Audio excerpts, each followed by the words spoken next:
Hi traders, welcome to the trading student Telugu.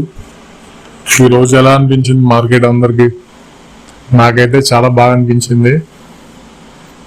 Okay, నిన్న మనం prediction ఏం చేసాం ఒకసారి రివైండ్ చేసుకుందాం. ఇది Nifty chart, Nifty 15 minutes chart. నిన్న మనం నిఫ్టీ ఒక రేంజ్ బౌండ్ లో ఉండే అవకాశం ఉంది.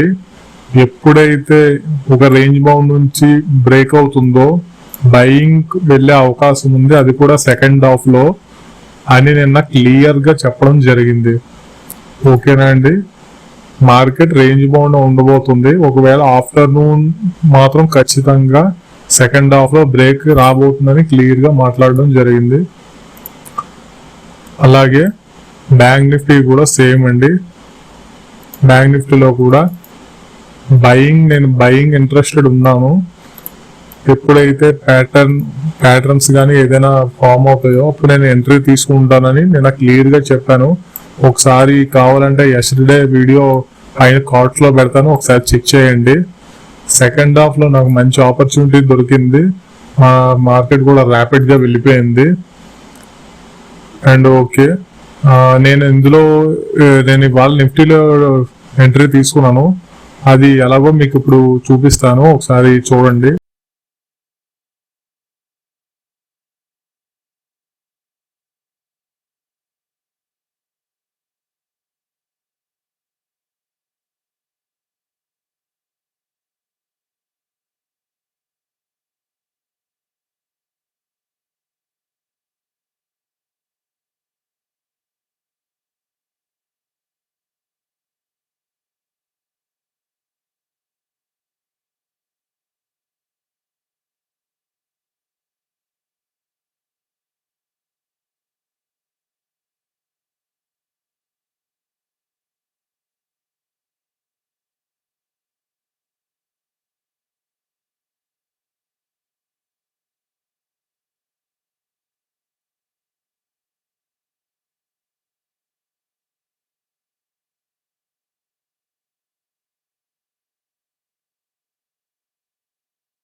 ఓకే, చూసారు కదా? ఓకే, అలాగే నిన్న మనం ఇచ్చిన స్టాక్స్ కూడా ఒకసారి మనం రివైండ్ చేసుకుందాం. ఫస్ట్ స్టాక్ అదానీ ట్రాన్స్. దీన్ని నిన్న సెల్లింగ్ ఇచ్చాం. మార్కెట్ సెల్లింగ్ అంటే అర్థం ఏంటంటే మొత్తం రెడ్ క్యాండిల్ లోనే క్లోజ్ అవ్వాలని కాదండి. మనకి ఆపర్చునిటీ వచ్చిందా లేదా, మన వ్యూ సెల్లింగ్ సైడ్ ఉంది. సో మనకి ఏదైనా ఆపర్చునిటీ వస్తే ఎంట్రీ తీసుకుంటాం. ఓకే, చాలా మంది ప్యాటర్న్స్ గురించి అడుగుతున్నారు, ఏదైనా ఎలా ఎంట్రీ తీసుకోవాలి అని అడుగుతున్నారు. మీకు క్లియర్ గా చెప్తాను చూడండి. నిన్నటి మనం ఇచ్చిన స్టాక్స్ లోనే ఇది ఒక ఫ్లాగ్ ప్యాటర్న్ లా కనిపిస్తుందా లేదా? నేను చాలా సార్లు యూట్యూబ్ మన ఛానల్లోనే షార్ట్స్ లో కూడా చెప్పాను. ఇదొక ఫ్లాగ్. ఎప్పుడైతే ఈ ఫ్లాగ్ ని బ్రేక్అవుట్ అవుతుందో డౌన్ సైడ్ 1:1 టార్గెట్ వచ్చింది. ఓకేనా? Next stock HR Motors. ఇది కూడా నేను సెల్లింగ్ ఇచ్చాను. మనకి ఇక్కడ ఆపర్చునిటీ ఎక్కడ దొరికింది అంటే ఇక్కడ పైన ఇన్సైడ్ క్యాండిల్ కనిపిస్తున్నా. ఇన్సైడ్ క్యాండిల్ గురించి తెలిసిన వాళ్ళకి తెలిసే ఉంటుంది. ర్యాపిడ్ గా వచ్చింది అండ్ ట్రైలింగ్ చేసుకొని వస్తే మంచి ప్రాఫిట్స్ వచ్చి ఉంటాయి. And next stock Ambuja cement. ఇది మనం సెల్లింగ్ ఇచ్చాం. ఇది కూడా ఒకసారి చెప్పగలరా ఇక్కడ ఏ ప్యాటర్న్ కనిపిస్తుందో? నేను ఒక 10-20 సార్లు చెప్పానండి మన ఛానల్లోనే. ఇది ఏ ప్యాటర్న్ కనిపిస్తుందా? ఎస్, ఇది ఒక ఎం ప్యాటర్న్ ఫామ్ అయ్యేది. 1:2 వచ్చింది. అలాగే నెక్స్ట్ స్టాక్ ఏషియన్ పెయింట్స్. ఇది కూడా మీరు చెప్పాలి ఏ ప్యాటర్న్ ఇది.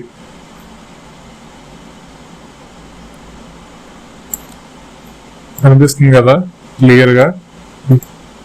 And next stock Maruti. ఇది కూడా నేను సెల్లింగ్ ఇచ్చాను. ఇక్కడ ఒక డబల్ టాప్ అండ్ డోజీ కూడా కనిపించాయి. సో మనం క్లియర్ గా మార్కెట్ వ్యూ మనం నిన్న సెల్లింగ్ సైడ్ ఉన్నాం. కాకపోతే మనకి రెండవ పాయింట్ ఏంటంటే ఏదైనా ప్యాటర్న్స్ రావాలి. మనం ఇచ్చిన స్టాక్స్ లో క్లియర్ గా ప్యాటర్న్స్ వచ్చాయి, క్లియర్ గా ఎంట్రీ తీసుకున్న వాళ్ళకి మంచి ప్రాఫిట్స్ వచ్చే ఉంటాయి. ఓకే, నేనైతే స్టాక్స్ లో చేయలేదు ఎందుకంటే నేను నిఫ్టీలో ఇంట్రెస్టెడ్ గా ఉన్నాను ట్రేడ్ చేద్దామని. సో ఎంట్రీ కూడా తీసుకోను కదా, సో అందుకని నేను స్టాక్స్ లో ట్రేడ్ చేయలేదు. ఓకే, రేపటి అనాలిసిస్ విషయానికి వస్తే ఫస్ట్ నిఫ్టీ ఎక్స్ప్లెయిన్ చేసి తర్వాత బ్యాంక్ నిఫ్టీలోకి వెళ్దాం. ఓకే, నిఫ్టీ 15 minutes చార్ట్ ఇది. ఓకే, ఇవి క్లియర్ చేసేస్తాను మనకి చార్ట్ క్లియర్ కనిపించడానికి.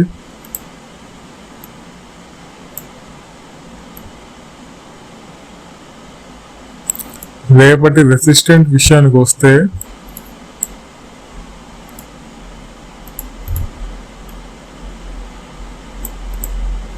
Okay 1 second.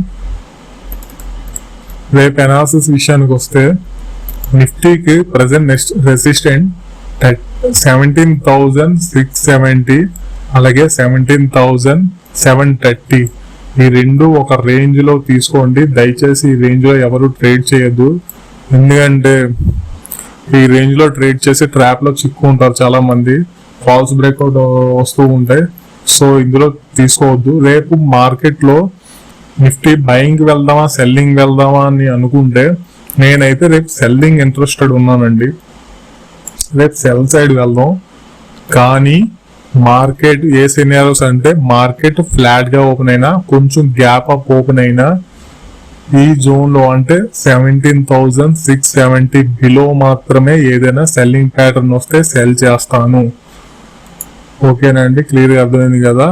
Gap up open అయినా ఫ్లాట్ ఓపెన్ అయినా 17,670 బిలో మాత్రం ఏదైనా సెల్లింగ్ ఆపర్చునిటీ కానీ ఏదైనా ప్యాటర్న్ వస్తే సెల్ చేస్తాను. ఓకేనా. ఒకవేళ నిఫ్టీ ఫ్లాట్ గా ఓపెన్ అయ్యి చాలా సేపు సస్టైన్ అయ్యి అప్ సైడ్ కనుక ఒక బ్రేక్ ఇచ్చే అవకాశాలు కూడా ఉన్నాయి. సో బయింగ్ ఆపర్చునిటీ చూడాలనుకుంటే మాత్రం చాలా సేపు సస్టైన్ అయ్యి 17,730 రెసిస్టెంట్ ని కూడా బ్రేక్ చేసినట్లయితే బయింగ్ కి వెళ్తాను. లేదా ఓపెన్ అవ్వడమే మార్నింగ్ గ్యాప్ అప్ ఓపెన్ అయింది అనుకోండి, ఈ జోన్ నుంచి ఎప్పుడైతే బ్రేక్ ఇస్తుందో అప్ సైడ్ అప్పుడు బయింగ్ వెళ్తాను.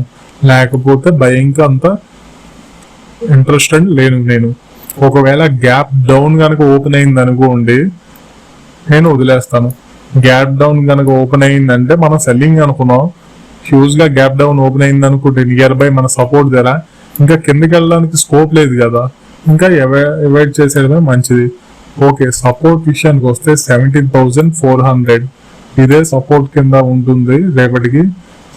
రెసిస్టెంట్ చెప్పాను కదా 17,630 నుంచి 17,730, 670 నుంచి 730 ఈ రేంజ్ లోనే ఈ రెండింటిని ఒక జోన్ గా తీసుకోండి.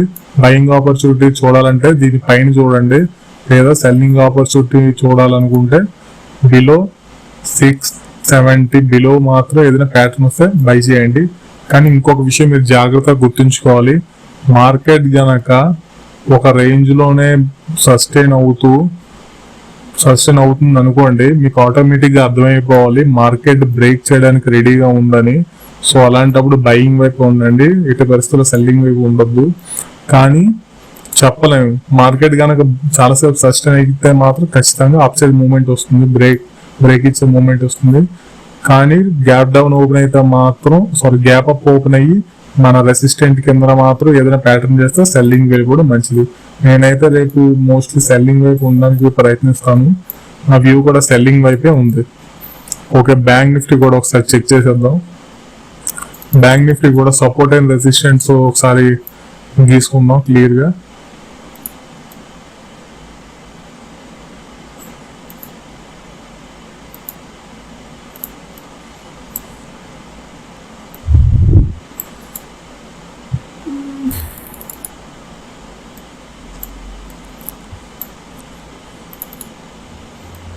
ఓకేనండి, నేను బ్యాంక్ నిఫ్టీ కూడా క్లియర్ గా మాట్లాడుకున్నాం.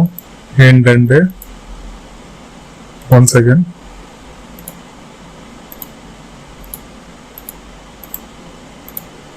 ఓకే, బ్యాంక్ నిఫ్టీ కూడా నిన్న ఏమనుకున్నాం అంటే బయింగ్ ఇంట్రెస్ట్ ఉన్నాం. ఒక జోన్ గనక బ్రేక్అవుట్ అయితే అంటే చాలాసేపు సస్టైన్ అయ్యి బ్రేక్ అయితే సెకండ్ హాఫ్ లో మాత్రం మంచి బయింగ్ ఆపర్చునిటీ వచ్చే అవకాశాలు ఉన్నాయి. ప్లస్ నేను బయింగ్ వైపు ఉండబోతున్నాను కూడా క్లియర్ గా చెప్పాను. సో ఓకే, కావాలంటే నేను వీడియో ఒకసారి చెక్ చేయండి, పైన కార్డ్స్ లో పెడుతున్నాను. ఓకే, రేపటి విషయానికి వస్తే బ్యాంక్ నిఫ్టీ, మోస్ట్లీ రేపు బ్యాంక్ నిఫ్టీ కూడా నేను సెల్ సైడ్ ఉండబోతున్నాను. రెసిస్టెంట్ విషయానికి వస్తే 38,850 ఇది ఒక రెసిస్టెంట్, అలాగే 39,140 ఇది కూడా ఒక రెసిస్టెంట్. ఈ రెండింటిని కూడా జోన్ కింద తీసుకోండి దయచేసి. ఈ రెండిట్లో మాత్రం ఎలాంటి ఎంట్రీ తీసుకోవద్దు ఈ జోన్ లోని. ఓకేనా, మీకు అర్థమవుతుంది కదా. మోస్ట్లీ మార్కెట్ కనుక గ్యాప్ అప్ ఓపెన్ అయినా లేదా కొంచెం ఫ్లాట్ గా ఓపెన్ అయినా ఏదైనా సెల్లింగ్ ఆపర్చునిటీ వస్తే నేను సెల్ చేస్తానండి. ఇది కూడా నేను సెల్లింగే అనుకుంటున్నాను. కానీ ఫ్లాట్ గా ఓపెన్ అయ్యి చాలాసేపు సస్టైన్ ఇచ్చింది అనుకోండి, నేను వదిలేస్తాను ఖచ్చితంగా. ఎందుకంటే ఒక బ్రేక్ ఇచ్చే అవకాశాలు ఉంటాయి అప్ సైడ్. సో ఎప్పుడైతే ఈ 39,140 కూడా బ్రేక్ అవుతుందో అప్పుడు అప్ సైడ్ వెళ్ళే బయింగ్ ఆపర్చునిటీకి నేను చూస్తాను. అంతవరకు నేను సెల్లింగ్ వైపు ఉందాం అనుకుంటున్నాను. నా వ్యూ కూడా సెల్లింగ్ ఉంది. ఓకేనా, లేదా హ్యూజ్ గా గ్యాప్ డౌన్ ఓపెన్ అయింది అనుకోండి, నియర్ బై సపోర్ట్ దగ్గర మాత్రం ఎట్టి పరిస్థితుల్లో సెల్ చెయ్యొద్దు. ఎందుకంటే మనకు స్కోప్ తక్కువ ఉంది కాబట్టి నియర్ బై సపోర్ట్ దగ్గర సెల్ ఎప్పుడు చేయకూడదు కాబట్టి మనం వదిలేస్తాం. ఓకేనా, నేను క్లియర్ గా అనుకుంటానండి. ఎప్పుడైనా సరే రేపు మార్కెట్ లోకి వెళ్లే ముందు నా వ్యూ క్లియర్ కట్ గా ఉంటుంది. అప్పుడైతేనే మనం కన్ఫ్యూజన్ లేకుండా ఫేక్ బ్రేక్అవుట్స్ కూడా మనం కరెక్ట్ గా క్యాచ్ చేయగలుగుతాం. ఎందుకంటే అప్పటికప్పుడు మార్కెట్ లోకి వచ్చి అప్పటికప్పుడు మనం నిర్ణయాలు తీసుకున్నాం అనుకోండి, మోస్ట్లీ ఫెయిల్ అయ్యే అవకాశాలు ఉంటాయి. మనం రేపు ఏమనుకుంటున్నాం క్లియర్ గా మన వ్యూ ఉండాలి. రేపు దానికి ఆ రూల్స్ కే స్ట్రిక్ట్ అయి ఉండాలి. అప్పుడు మాత్రం మనం విన్ అయ్యే ఛాన్సెస్ ఎక్కువ ఉంటాయి. సో రేపటికైతే అర్థమైంది కదా. మోస్ట్లీ నేను సెల్లింగ్ వైపు ఉందాం అనుకుంటున్నాను. ఇప్పుడైతే ఈ 39,140 బ్రేక్అవుట్ అయిందంటే మాత్రం బయింగ్ వెళ్తాను. లేదంటే చాలాసేపు సస్టైన్ అయితే మాత్రం వదిలేస్తాను, ఖచ్చితంగా వదిలేస్తాను. ఓకేనా, గ్యాప్ డౌన్ ఓపెన్ అయినా సరే హ్యూజ్ గా వదిలేస్తాను. అంతేగాని బయింగ్ ఆపర్చునిటీ చూడను గ్యాప్ డౌన్ కనుక ఓపెన్ అయితే. ఎందుకంటే ఎంత మంచి బుల్లిష్ వచ్చిన తర్వాత గ్యాప్ డౌన్ ఓపెన్ అయిందంటే సంథింగ్ ఏదో ఉందని అర్థం. అందువల్ల గ్యాప్ డౌన్ ఓపెన్ అయితే మాత్రం వదిలేయండి, హెవీ వాలటైలిటీగా ఉంటుంది.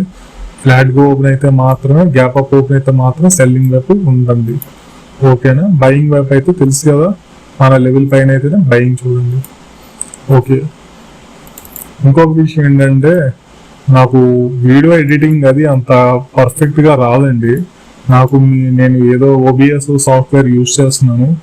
నాకు అంత వీడియో ఎడిటింగ్ అది ప్రొఫెషనల్ గా ఏం రాదు. కాకపోతే నేను మీకు ప్రెజెంట్ చేయడానికి చెయ్యాలి కాబట్టి నేను ఏదో క్యాజువల్ గా అందరూ వాడే OBS వాడుతున్నాను. నాకు అంత ప్రొఫెషనల్ గా ఎడిట్ చేయడం, మోడిఫికేషన్ అది చేయడం నాకు రాదు. సో నా ఇంటెన్షన్ ఏంటంటే మీకు రేపు రెగ్యులర్ అనాలిసిస్, డైలీ అనాలిసిస్ నేను ఎలా ప్రెడిక్ట్ చేస్తానో, నేను ఏమనుకుంటున్నానో అది మీకు చెప్పడానికే నేను మాక్సిమం ట్రై చేస్తున్నాను. ఏ స్టాక్స్ లో ట్రేడ్ చేయాలనుకుంటున్నానో మీకు చెప్పడానికి మాత్రమే నేను ప్రెజెంట్ చేయడానికే జస్ట్ ఇది వాడుతున్నాను. అంతేగాని నేను అంత ప్రొఫెషనల్ ఎడిటర్ని కాదు. సో కొంచెం మీరు కూడా అర్థం చేసుకోవాలి. ఎందుకంటే ఈ ఎడిటింగ్కే నాకు చాలా టైం తీసుకుంటుంది. మాక్సిమం 1.5 hours 2 hours దగ్గర పడుతుంది. సో నాకు అంత క్లారిటీగా తెలీదు. సో మాక్సిమం నేను ట్రై చేస్తాను నా వీలైనంత వరకు. ఓకేనా, ఓకే, నెక్స్ట్ రేపటి స్టాక్స్ కూడా ఒకసారి చెప్పుకుందాం. స్టాక్స్ విషయానికి వస్తే ఫస్ట్ స్టాకు బంధన్ బ్యాంక్. ఓకేనా, ఇది నేను బయింగ్ ఇస్తున్నాను. ఇది మీకు చాలా సార్లు చెప్పిన ప్యాటర్నే, మీరు చాలా సార్లు చూసే ఉంటారు. ఇది బయింగ్ ఇస్తున్నాను first time. Second time, third time రేపు వెళ్ళిపోయే అవకాశాలు ఉన్నాయి. సో నేను అందుకే బయింగ్ ఇస్తున్నాను ఈ స్టాక్ని. ఎప్పుడైతే ఈ 280 లెవెల్ పైన బ్రేక్ అయ్యి క్లోజ్ అవుతుందో అప్పుడు వరకు బయింగ్ దాని తర్వాత బయింగ్ చూడండి. ఓకేనా. Next stock Balakrishna industries. దీన్ని కూడా నేను బయింగ్ ఇస్తున్నాను. ఇది ఒక మంచి రేంజ్ లో ఫైట్ చేసింది. రేపు అప్ సైడ్ మూమెంట్ వచ్చే అవకాశాలు ఉన్నాయి. సో దీన్ని నేను బయింగ్ ఇస్తాను. ఎప్పుడు బయింగ్ చెయ్యాలంటే ఈ రెసిస్టెంట్ అంటే ఈ ప్రీవియస్ ఈ రోజు రెసిస్టెంట్ ని బ్రేక్ చేసిన తర్వాత ఏదైనా ప్యాటర్న్ వస్తే మాత్రమే బయింగ్ ఆపర్చునిటీ చూడండి. ఓకేనా. Next stock happiest minds. దీన్ని కూడా నేను బయింగ్ ఇస్తున్నాను. మీరు చూసారు ఇది ఒక ట్రెండ్ లైన్ కూడా బ్రేక్అవుట్ అవ్వబోతుంది. రేపు అప్ సైడ్ ఏదైనా ప్యాటర్న్స్ వస్తే బై చేయండి. Okay. Next stock axis bank. దీన్ని కూడా నేను బయింగ్ ఇస్తున్నాను. కొంచెం కరెక్షన్ రానివ్వండి, వచ్చిన తర్వాత ఏదైనా బయింగ్ ఆపర్చునిటీ వస్తే మాత్రమే బై చేయండి. ఓకేనా. ఇది Axis bank. Okay. Next stock ఆర్టిన్. AARTIND ఆర్టిన్. ఓకేనా. ఆర్టిన్ దీన్ని కూడా నేను సెల్లింగ్ ఇస్తున్నాను. ఇది బయింగ్ ఇస్తాను. మళ్ళీ కరెక్ట్ చేస్తున్నాను, బయింగ్ ఇస్తాను. రేపు అన్ని స్టాక్స్ అన్ని బై సైడ్ ఉన్నాయి. ఇది ఒక ఫ్లాగ్ టైప్ కనిపిస్తుంది నాకు ప్యాటర్న్. సో మోస్ట్లీ రేపు ఇది బయింగ్ వచ్చే అవకాశాలు ఉన్నాయి. కానీ ఏదైనా ప్యాటర్న్ వస్తే మాత్రమే తీసుకోండి ఎంట్రీ లెవెల్. ప్లస్ 1:1 కొత్త వాళ్ళు ఎవరైనా మార్కెట్లో ట్రేడ్ చేస్తే 1:1 మాత్రమే బుక్ చేయడానికి ట్రై చేయండి. మీకు కొంచెం ఎక్స్పీరియన్స్ వచ్చిన తర్వాత ట్రైలింగ్ చేయండి. ట్రైలింగ్ తెలియని వాళ్ళకి చెప్తున్నాను. ఇప్పుడు మనం టార్గెట్ 1:1 పెట్టుకున్నాం అనుకోండి. ఎప్పుడైతే ఇది 1:2కి వెళుతుందో అప్పుడు మన స్టాప్ లాస్ ఉంటుంది కదా, మన స్టాప్ లాస్ ఉంటుంది కదా, మన స్టాప్ లాస్ ని తీసుకొచ్చి మన 1:1 టార్గెట్ దగ్గర పెట్టుకోవాలి. ఓకేనా. మళ్ళీ ఇది 1:3కి వెళ్తుంది కదా. ఎగ్జాంపుల్ అనుకోండి 1:3 వెళ్ళినప్పుడు మన ఈ 1:1 దగ్గర ఉన్న స్టాప్ లాస్ ని తెచ్చి 1:2 దగ్గర పెట్టుకోవాలి. ఓకేనా. అప్పుడైతేనే మనం ప్రాఫిట్స్ గెయిన్ చేయగలుగుతాం. మనం 1:2 గురించి వెయిట్ చేసాం అనుకోండి, మన స్టాప్ లాస్ ఇక్కడే ఉందనుకోండి, ఒక్కోసారి మార్కెట్ ఇక్కడ వరకు వెళ్ళి రివర్స్ అయ్యే అవకాశం ఉంటుంది. మన స్టాప్ లాస్ హిట్ అయిపోయే అవకాశం ఉంటుంది. సో ఎప్పుడైనా సరే ట్రైలింగ్ చేస్తూ ఉండండి. ట్రైలింగ్ చేస్తూ ఉంటేనే మనకి ప్రాఫిట్స్ తో డే ఎండ్ కి క్లోజ్ అవ్వగలుగుతాం. సో ఓకేనా, మీకు అర్థమైంది కదా. ప్లస్ మనీ మేనేజ్మెంట్ కూడా మీరు ఫాలో అవ్వాలి ఖచ్చితంగా. Risk reward ratio, money manage కంపల్సరీగా ఫాలో అవ్వాలి.